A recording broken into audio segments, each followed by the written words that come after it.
My background is in psychology, and I've been always interested in human behavior, human mind, our ways of interacting with the world. And at some point, my focus shifted towards understanding individuals on a basis of what kind of technology they are using.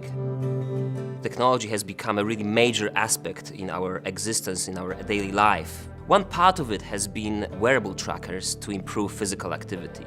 Tens of millions of them have been sold.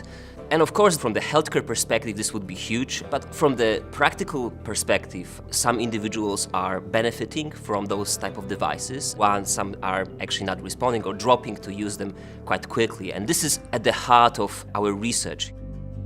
It seems that it's our role as a scientist to really fill this gap in looking at how can we actually transfer those devices from something that's just an interesting, flashy gadget. How can we actually really achieve a result, not only for the general population, but most importantly from the clinical population, for the people that actually really might need those type of devices.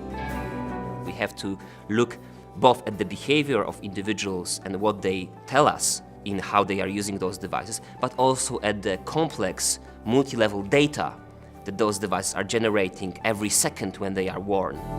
We already know that it's not the case of one size fits all, that you can't just give all people the same device and expect them to change. And that's also where our research is going right now. We try to find those subtle individual differences in our motivation, cultural differences, any other influences coming from the individual factors that might influence whether we are more or less susceptible to using those devices for positive change in our lives.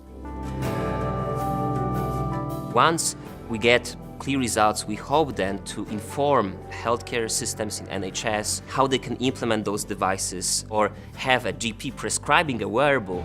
I believe it's going to be a big part in the healthcare system. It's going eventually disrupt the conventional way how we think about medical devices. And if something is on our body all the time, we are able to recognize some symptoms before we even feel them subjectively ourselves. If we just increase levels of physical activity by 10%, this could save over 500,000 lives worldwide.